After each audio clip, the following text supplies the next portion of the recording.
বাচ্চাকে বুকের দুধ পান করালেই যে রোজা ভঙ্গ করতে হবে তা কিন্তু নয়। তাকে বুকের দুধ পান করানোর সত্ত্বেও রোজা রাখলে যদি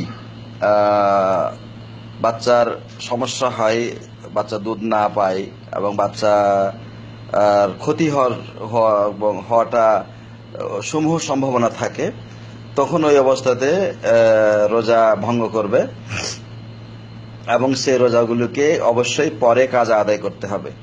তো ফিদিয়া দিবে কিনা এই ব্যাপারে ওলামাদের মধ্যে ইখতিলাফ আছে। এক শ্রেণীর আলেম বলেছেন যে সে রোজাগুলোর ফিদিয়া দিবে এবং পরে কাজা আদায় করবে।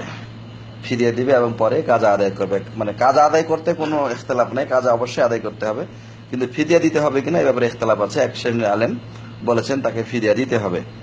তো যাই হোক, যদি সতর্কতা বশত ফিদিয়া দেন, হ্যাঁ, তাহলে এটা উত্তম হবে। আর ফিদিয়া দেওয়ার সামর্থ্য না থাকলে ফিদিয়া দেওয়ার কোনো প্রয়োজন নাই, পরে রোজাগুলোকে অবশ্যই কাজা আদায় করতে হবে।